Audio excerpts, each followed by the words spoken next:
Caveman. Hey guys, Caveman Drew here. So I'm sitting in my 2002 Jeep Grand Cherokee, waiting for it to warm up really. It's been snowing non-stop here lately. It's kind of annoying. Snow and freezing rain, so I'm waiting for this thing to warm up, melt all the ice that's accumulated on all the windows so I can go out and have a little fun. Why a 2002 Jeep Grand Cherokee, as an aside? I needed a daily driver that was four-wheel drive capable, but fairly comfortable, nice to drive around. Specifically, I chose this particular generation of Grand Cherokee mostly because this particular one has the 4.7 liter V8 engine. It's a very, very good engine. And also because this generation of Grand Cherokee still has the live axles in the front and the rear. The newer Grand Cherokees tend to have independent suspension, which is great for on-road handling and such, but it reduces load carrying capacity, trailering capacity, and it's not actually as capable off-road. So that's why I chose this one for my daily driver beater vehicle. So anyway, backstory. I have several car projects going on right now in my garage. I have no available space in the garage. So yesterday I ended up having to begin a starter replacement in this vehicle. And I say begin because I was unable to finish the job yesterday. So why is that? Well, after clearing the snow off the ground and wiggling my way underneath the vehicle, I spent a lot of time trying to extract the broken starter.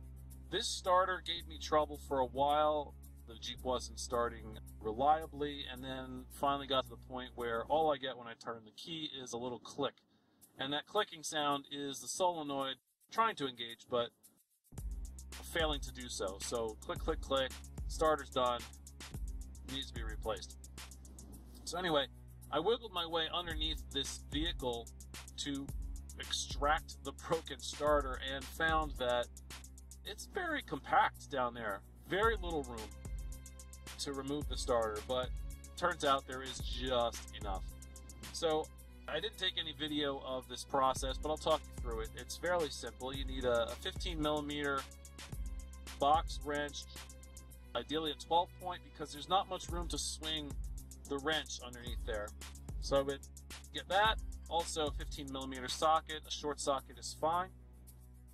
Probably on a 3/8 drive.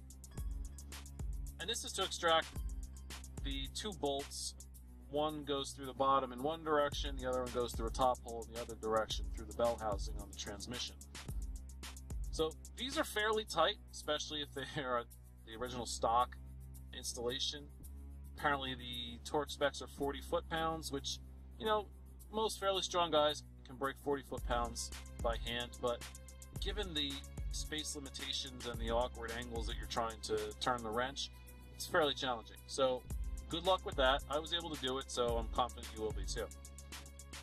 You also need on hand a 13 millimeter wrench, and actually more useful for this situation is a 13 millimeter deep socket on a 1/4 inch drive. I say deep because you're using this 13 millimeter wrench to remove a nut which is holding on the positive power cable to the starter, and the lug is fairly long on that, so a deep socket is ideal. So the process again is, the first thing you do before you even begin this is disconnect the battery, okay? Safety first. Finagle your way in there and extract the two 15 millimeter bolts. You're going to then lower the starter as much as you can to the point where you can then access that 13 millimeter nut.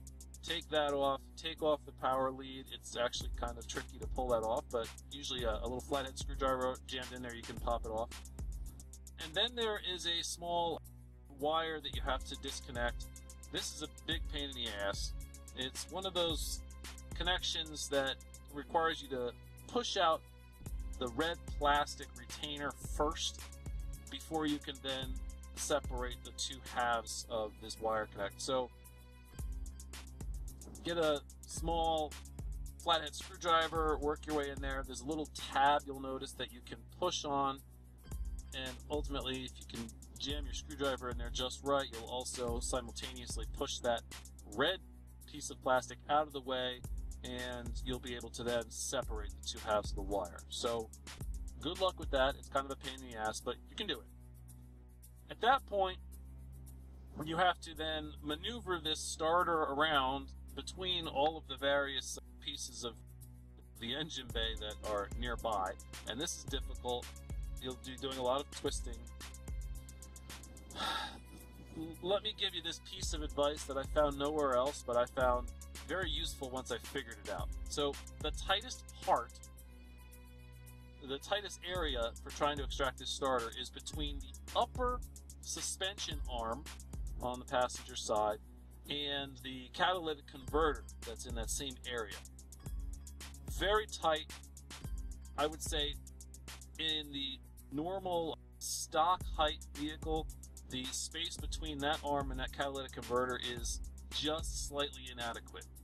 So what I did to get around this was actually I jacked up the vehicle underneath the suspension arm on the passenger side.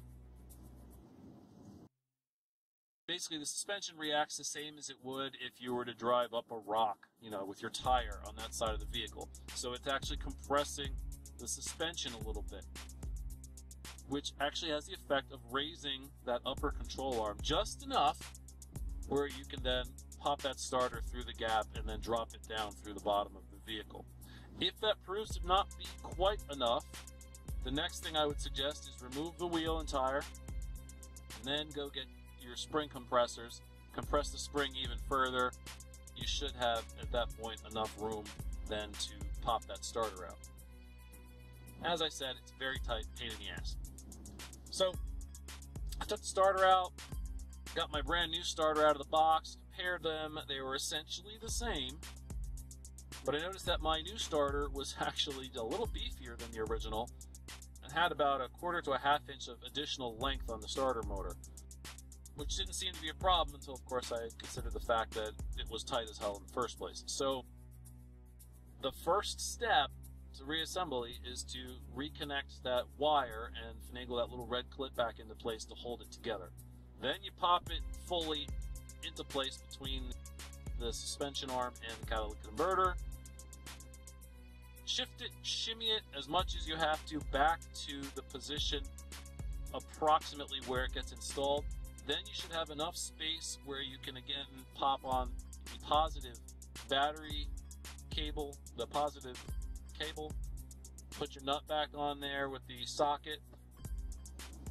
Okay, so now you're at the point here where you've reconnected the positive cable to the starter. Now you get to finagle it all the way back up into place, back into position in the bell housing. Reinstall your two bolts, tighten them up as much as you can. I challenge you to try to get a torque wrench in there to tighten it to 40 foot-pounds. Good luck. I would say 40 foot-pounds is approximately 2 good grunts. So once you get it up into position, lower your vehicle back down if you raised it all up, and say a little prayer that it's all going to work out just fine. By the end of yesterday, it was getting dark. I was kind of popping back and forth on this project between working on the car in the snow and some conference calls for work. But anyway, it was getting dark. Put the key in the ignition, turned it, started right up. Sounded great. Starter motor was strong, started really quickly. I was happy with that. I shut the car off and for testing purposes decided to try to start it a few more times. That second start, it started just fine. But there was a strange sound and I realized that the starter motor was actually still spinning. Shut the car off, took the key out of the ignition, starter motor was still spinning. So my brand new starter, I found, actually hung up a little bit in the solenoid to the point where it was still bridging that gap for the motor to be spinning. Luckily, it wasn't engaging the solenoid in its full travel to the point where the Bendix gear would be interfacing with the flex plate. If it was doing that, the whole engine would be trying to turn over, and then they'd be in a whole world of no good. But I was pissed off, disconnected the battery to stop the motor from spinning, and I went inside to warm up. This morning I came outside to 18 inches of new snow, so I first had to clean all that up, and that was an ordeal. My snowblower decided to break in 2 places, so I had to jury-rig that together briefly so I could finish the job, and I ordered parts.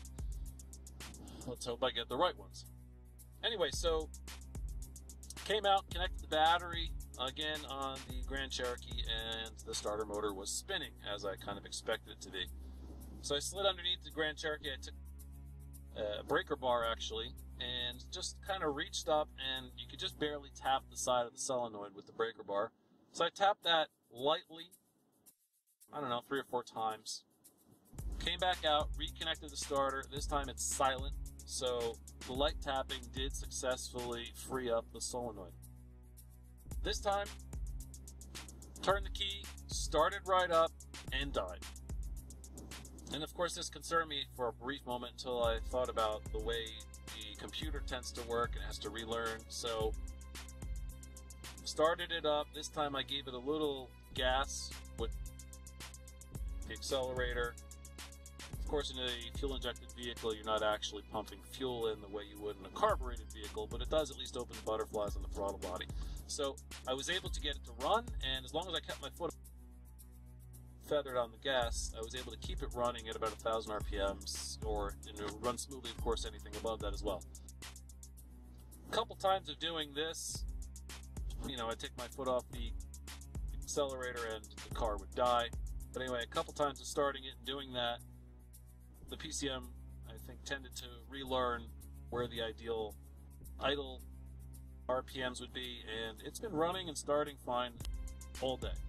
So that was my little adventure with the 2002 4.7 liter Jeep Grand Cherokee starter motor.